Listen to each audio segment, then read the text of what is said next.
Boa noite. Tudo bem com vocês?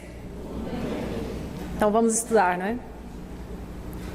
Então, os irmãos conhecem bem essa passagem que está em Marcos e só Mateus e Marcos que citam, quando Jesus estava ali com os seus discípulos e um grupo de seguidores de João Batista e também um grupo de judeus, seguidores do farisaísmo, chegaram para ele e perguntaram assim: por que é que os seus discípulos não jejuam com tanta frequência como nós jejuamos?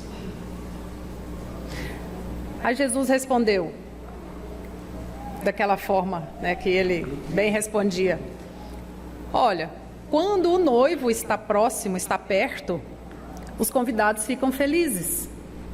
Mas haverá o dia em que o noivo não estará mais por perto.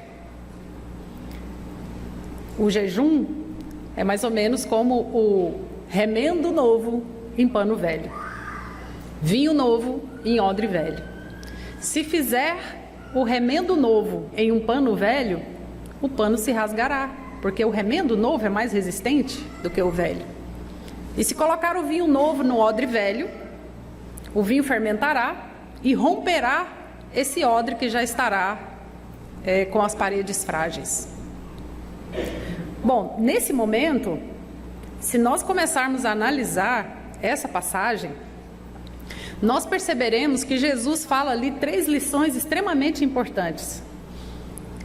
A primeira delas diz respeito justamente àquele momento histórico, àquele contexto onde eles viviam. Poucos dias antes, situação semelhante já havia acontecido quando esses mesmos seguidores de João e dos fariseus chegaram para Jesus e perguntaram, né, eles estavam almoçando na casa de um conhecido, e ele, na casa de um publicano, né, na casa de Zaqueu, e perguntaram a ele: por que os discípulos comem sem fazer as abluções, ou seja, sem lavar as mãos? Na verdade, os judeus não só lavavam as mãos antes das refeições, mas lavavam os braços e, à medida que podiam, tomavam banho antes de almoçar. Tá certo, né? Higienizar as mãos antes das refeições. Mas o que Jesus criticou naquele instante não foi o hábito corrente, né? Aquela cultura de higienizar as mãos. Tanto que ele disse que o que mata não é o que entra pela boca, né? É o que sai. Então essas 2 passagens, né, citadas por Mateus e Marcos, nos levam a refletir que nós precisamos repensar os nossos hábitos, repensar a nossa própria cultura. E se percebermos bem, João Batista representou um remendo novo, o arrependimento, o arrepender-se. Mas o que é que aconteceu? Não houve uma transformação. Chegou uma mensagem nova, mas não foi o suficiente para provocar a transformação interior daquelas pessoas. Bom, vamos entender 3 coisas. Primeiro ponto: o fariseu, se os irmãos se lembram, era um grupo de judeus que faziam parte de um agrupamento que tentava tornar o judaísmo um pouco mais ortodoxo, mais rigoroso das leis mosaicas, mas ao mesmo tempo se abrindo um pouco mais para as ideias platônicas. Disse que acreditavam, segundo o pesquisador Flávio Josefo, acreditava na reencarnação. Então nós temos aí 3 figuras importantes. Temos os fariseus, os escribas e os publicanos. Essas 3 figuras que aparecem nos alertam para os nossos hábitos. Então os irmãos já sabem quem eram os fariseus, isso está escrito em vários locais. Os escribas eram os doutores da lei, aqueles que naquela época não existia impressão, então alguns deles tinham uma profissão de copiadores, né? Por isso eles eram chamados de escribas. Então eles copiavam os manuscritos. Então eles eram os doutores da lei. Eles eram os responsáveis pela vigilância do que estava escrito na lei mosaica, mas também Jesus os criticava porque eles tinham o hábito de interpretar do jeito que eles bem entendessem. Então nós temos ali um grupo, os fariseus, que eram seguidores da lei mosaica, porém com uma abertura maior, mas se orgulhavam disso. Temos os escribas, que eram os fiscais da lei, né? Ali, dentre eles estavam ali alguns sacerdotes, todo o sinédrio ali fazia parte desse grupo, e temos os publicanos, que eram os cobradores de impostos. Com esses três personagens em cena, acontece essa passagem. Inclusive, Saulo de Tarso, que depois se transformou em Paulo, era um escriba. Ele era um fiscal da lei. Então vejamos, Paulo foi o principal exemplo de transformação. No caminho de Damasco, ele não passou por um remendo. Ele não colocou dentro da consciência dele um remendo. Ele se transformou completamente. Basicamente é isso que Jesus quer dizer. Mas como é que nós podemos trazer isso para o nosso cotidiano? Como é que nós vamos nos transformar em outra pessoa assim, da noite para o dia? Será que a nossa sociedade não vai estranhar? Como é que nós vamos mudar de hábito assim, tão rapidamente? É possível. Então, vamos ver uma coisa aqui importante. Primeiro passo. O próprio Paulo nos alerta lá em Carta aos Coríntios, ele diz o seguinte... Dentre as várias cartas que Paulo escreveu, porque ele vivenciou a transformação, ele diz assim: se alguém está em Cristo, nova criatura é. Tudo se faz novo. Esse tudo, nós não precisamos acrescentar nada. Se alguém está em Cristo, nova criatura é. Então não tem meio termo. É mudança mesmo. Não vamos levar para o radicalismo. Aí ele dá a dica em um trechozinho lá da carta que ele escreve aos Efésios. Ele diz assim: despojeis do velho homem que se corrompe pelo engano, vos renoveis no espírito, na mente. Pronto, aí está a dica. Como não colocar remendo novo no pano velho? Como fazer essa transformação da mente? Como mudar a nossa forma de pensar e de agir, se nós já estamos no caminho, se nós já tentamos colocar em prática a caridade, o amor ao próximo, a fraternidade, ter paciência, perdoar. Ora, nós não somos assim um tecido tão desgastado pelas tradições. Nós não somos, a nossa consciência hoje não é tão ortodoxal e arraigada a velhos hábitos. Nos enganamos. Nós ainda carregamos velhos hábitos e tentamos remendar isso a todo custo com a nossa vida em sociedade. E aí, vamos tentar entender o que é que seria na nossa consciência esse odre. O odre, os irmãos encontram por aí o significado, era um tipo de uma bolsa de couro de cabra que eles usavam para colocar vinho dentro. Então, à medida que iam colocando o vinho, ele fermentava e se dilatava. Então, precisava retirar todo aquele vinho velho para depois colocar um vinho novo. Por isso que Jesus fala assim, ó, não coloqueis vinho novo em odres velhos, porque ele já dilatou tanto que ele tem fissuras e ele vai explodir, vai estourar, vai se romper, vai gerar um conflito interior. O que é que seria então esse vinho novo? Será que seria apenas o Evangelho de Jesus? Somente as dicas que Jesus nos trouxe no Sermão da Montanha e o seu exemplo? Mas quem nós somos? A própria questão que foi explicada hoje, muito bem pela Tânia, nos diz que nós somos o fruto da nossa cultura, do clima, da nossa vida, do dia a dia. Se nós não tivermos a nossa história, as nossas memórias, os nossos ancestrais, quem nós somos? É complexo isso. Como é que nós vamos abandonar completamente tudo aquilo que nós aprendemos até hoje? Isso para os judeus foi muito difícil, porque foram muitos séculos de rituais, muitos séculos de crença passada de geração para geração. Aí me chega um sujeito jovem, rodeado por mais jovens ainda, pescadores, que veio de Nazaré. Eles mesmo disseram: pode vir alguma coisa boa de Nazaré? E vem dizer: jogue tudo isso fora, nem é remendo, esqueça tudo que você pensou até hoje e pense diferente. Por isso que gerou toda aquela rebelião.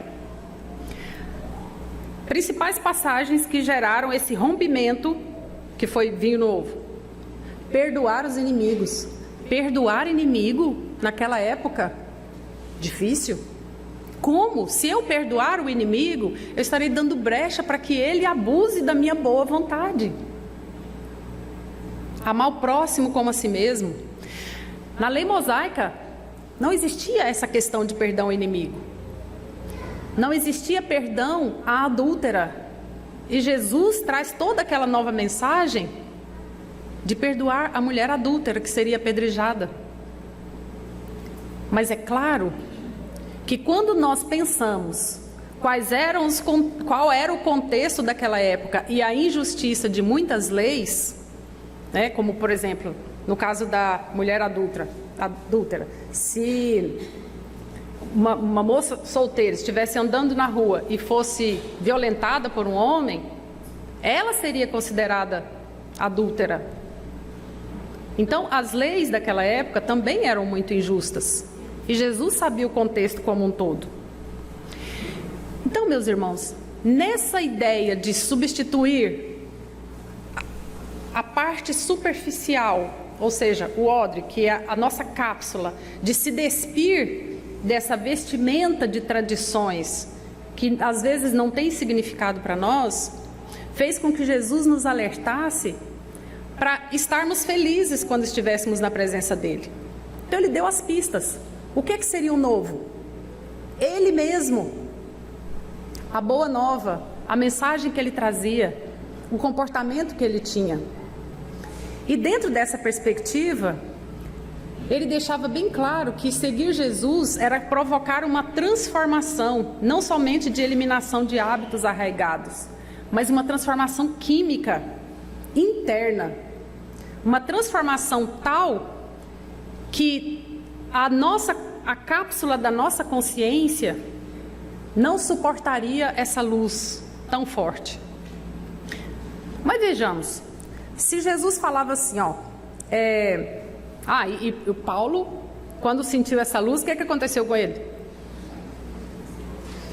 Caiu do cavalo, né? Aí tem uns que criticam, falam assim: não, que ela era uma região de dengue, ela teve uma febre, aí caiu, né? O cavalo, cada um cria uma imagem diferenciada, né? Mas Paulo sentiu o que era essa transformação. Por isso que ele dedicou a vida a isso.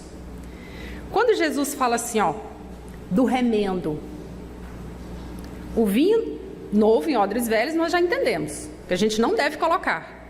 Então, se a partir de hoje nós fizermos aqui um acordo, a partir de hoje nós teremos paciência diante das situações difíceis, paciência principalmente com os nossos familiares, com aqueles que convivem conosco, porque não é à toa que eles convivem conosco.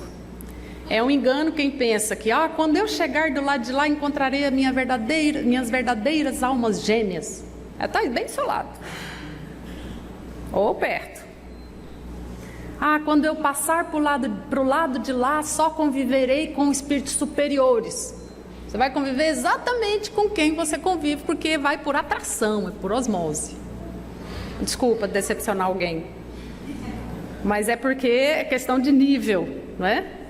Não é à toa que você tem aquele pai, aquela mãe, aquele filho, aquele namorado, aquele marido. Não é à toa.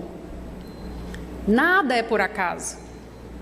As dificuldades que eu tenho no meu ambiente de trabalho, tudo exercício prático.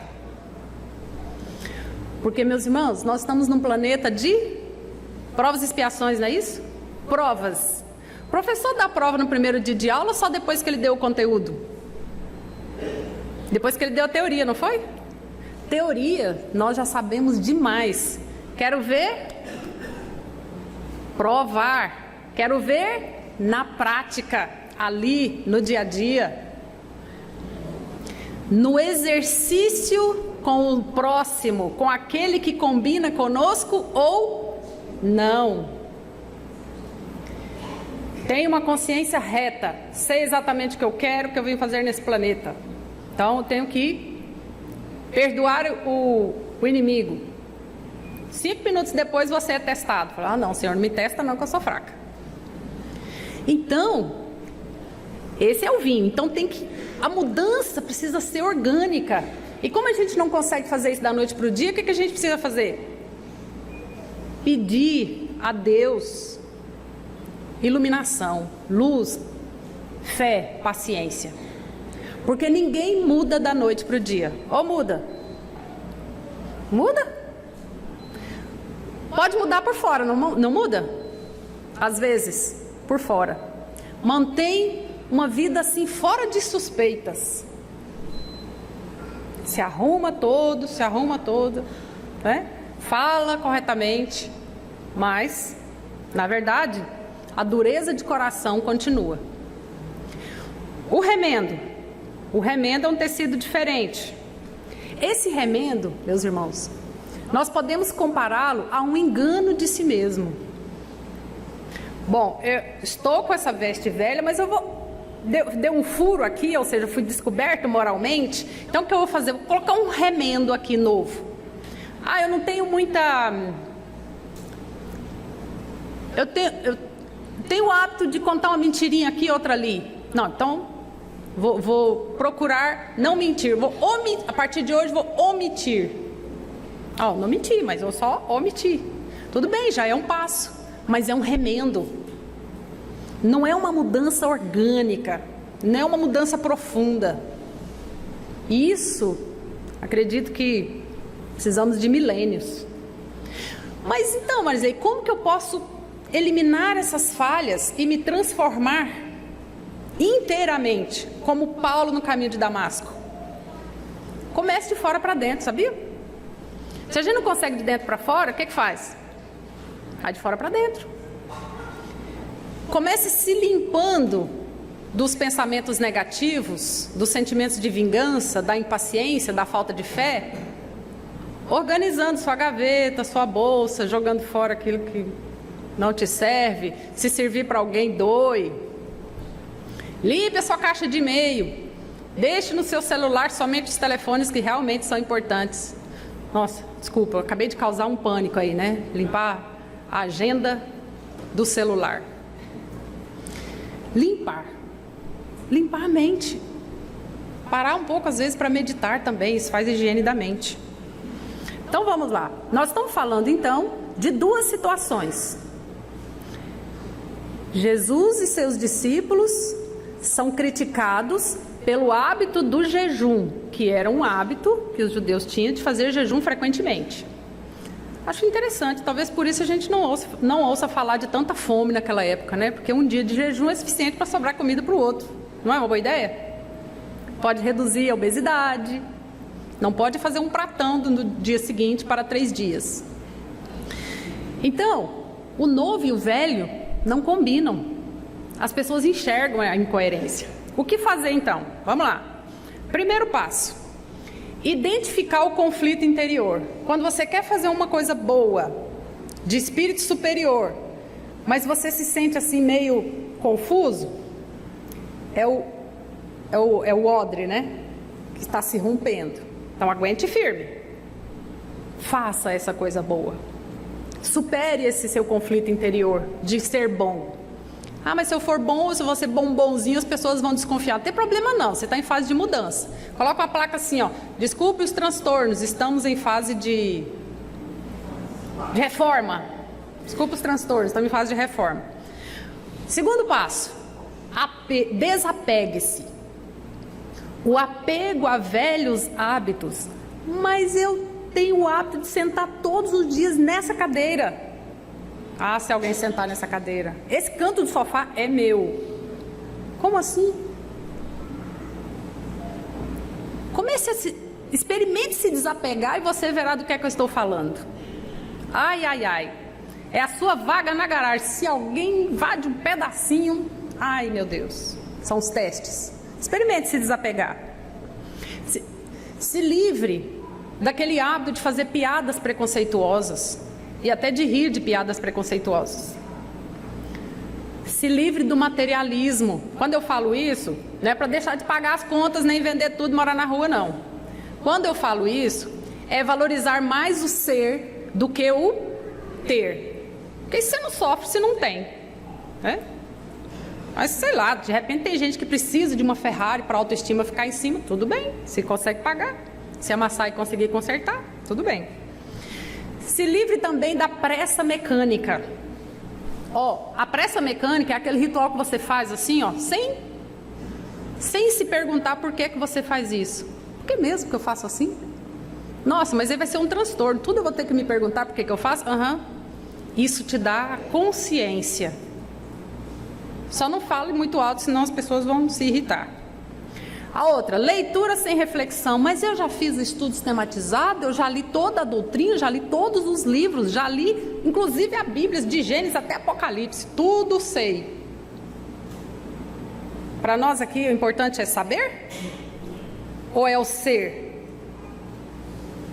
Se sabe, mas não é, só sabe na teoria, não sabe na prática. Então leia de novo. Engraçado, cada vez que eu leio, eu reflito de uma maneira. E outra, pare de fugir de Deus. Não tem essa de fugir de Deus. Ele está de olho o tempo inteiro. Nada há de oculto que não venha a ser revelado do telhado, não é assim? Encare Deus de frente. E desperte, como diz a minha filha, desperte o Deus interior que você tem. Bom, até hoje eu estou tentando. Tá, agora que nós já sabemos quais são os problemas, como é que nós vamos fazer para provocar essa transformação, mesmo que seja lenta? Porque transformar de uma vez nós não vamos conseguir, não é isso? Senão nós vamos ficar mais ou menos lá como os fariseus, que não queriam ser assim tão judeus, queriam um hábito novo, mas não davam conta. Então, por isso que Jesus os chamava de hipócritas. Sepulcros caiados e lindos e bem comportados por fora, mas por dentro, horríveis. Então, vamos mudar os hábitos. É fácil? Não. Sabe por quê? A genética. Lembra da genética? Gene, DNA, cromossomo, célula, que dá origem a tudo que nós somos hoje? O nosso corpo? Veja bem, o que é que o gene faz? Quem for da biologia aí, qualquer coisa me ajude. O que é que o gene faz? Na formação de um novo ser, ele elimina o que é inútil e deixa só o que é útil, não é isso? Isso vai sendo passado de geração para geração. A cor do olho, cor do cabelo, a altura, tudo que nós somos fenotipicamente é uma manifestação exterior do que o nosso genótipo faz, não é isso? Cada um tem um DNA aqui, Já fazem até exame para saber por que você não se dá bem com o leite. Então, a genética já faz isso. Seleciona o que há de bom, joga fora o que não presta e perpetua isso para sempre. Bom, existe um cientista chamado Richard Dawkins. Ele se acha o Darwin, com todo respeito. Ele se acha o novo Darwin. É um ateu, que ele tem uma teoria que dá para a gente perceber o quanto ele delira, com todo respeito. Né? Com todo respeito. Ele não fala português. Com todo respeito. Ele diz o seguinte, ele é o criador da teoria do meme. Já ouviram falar? Meme, que ele absorveu de um outro termo, de mneme, de mnemônico, de memória, de lembrança. E ele diz o seguinte: da mesma forma que os genes passam de geração para geração aquelas características, ele diz que eles é que são eternos, que nós somos apenas ferramentas dos genes. Ele diz que existem determinadas características culturais que também são passadas. E as pessoas assim simplesmente seguem e não param para refletir. Ele é contra a religião, porque não entendeu ainda o que significa. Ele quer transformar a religião em ciência. Como assim?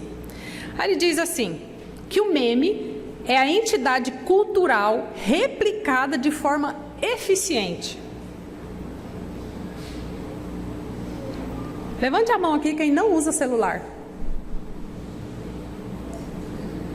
Tá vendo? Só? Opa, 2. 3. A maioria. Mas Marisley, nós precisamos usar as ferramentas tecnológicas para acompanhar a evolução? Ok. Mas se tirarem ele de você, você começa a ter sintomas assim de taquicardia, sudorese intensa. É isso. Faça um teste, verifique. Se você sente essas coisas e se alguém te tirar o seu celular, você começa a ouvi-lo tocar distante, e se vibra um do lado, você já acha logo que é o seu, você é vítima dessa perpetuação cultural. E os pequenininhos que estão vindo atrás vão achar isso totalmente normal. Então vamos parar para pensar? O que é que nós estamos fazendo, que nós consideramos como normal, que nossos avós e nossos pais fizeram e que nós fazemos e nem sabemos por quê?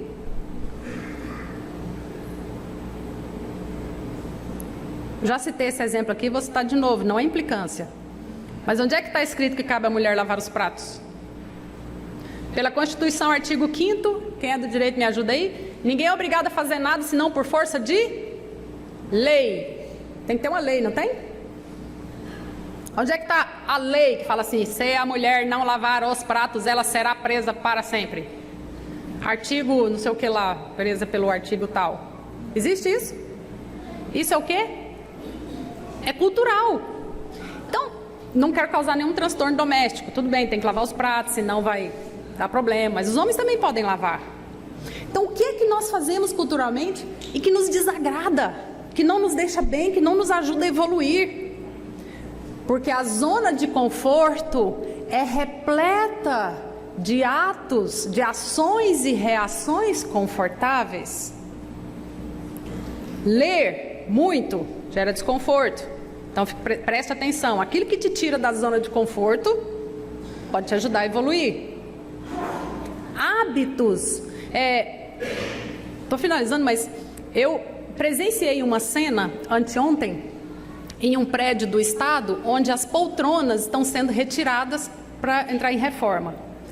Sabe o que eu vi? Aquelas poltronas de corino verde, né? Estão sendo retiradas todas lá amontoadas. Eu passei assim, olhei bem de perto. Sabe o que tinha atrás de cada poltrona? E que não tem aí atrás dessas? Que coisa, hein? Como as coisas mudam. Quanto dinheiro foi investido? Um negócio de metal assim, ó. Uma conchinha de metal que você puxava o dedo assim para colocar o quê? Cinza de cigarro. Imagine esse auditório lotado com as pessoas, cada um colocando sua cinza de cigarro ali dentro daquele negocinho. Como é que pode? Então, o que é que está nos consumindo nessa geração? O que é que está emperrando a nossa evolução? O que é tecido velho, desgastado, tradição velha, desgastada, que nós precisamos acordar e mudar? E a gente pergunta, por que é que Jesus não nos derruba do cavalo no caminho de Damasco e fala assim, acorda? Ou, às vezes derruba. Às vezes acontece um acidente. Então, não estou prevendo, só estou dizendo que determinadas dores e sofrimentos que acontecem nos fazem parar para pensar. E aí tomamos um novo rumo. Determinadas decepções amorosas nos fazem parar para pensar e tomar um novo rumo, um rumo certo. Então, quando nós tivermos essa consciência, aí, meus irmãos, começam os testes. Aí você é testado na sua paciência, na sua capacidade de amar, porque nós queremos mudar o outro, porque mudar o outro é mais confortável. Ah, claro, a gente tem algumas obrigações aí de mudar o outro, né? O filho, não tem? Ou como é difícil mudar a cabeça de filho, não é não? Mas alguma autoridade nos foi dada, né? A gente avisa. Então, os testes éticos, testes morais, fiquemos atentos a isso, porque Jesus é o novo. O Cristo, quando eu falo assim, o Cristo é o novo, é a nova mensagem. Ele mesmo diz: meu jugo é leve, meu fardo é suave, vinde a mim. E Ele nos dá essa mensagem assim, ó, sem estresse, com a maior tranquilidade.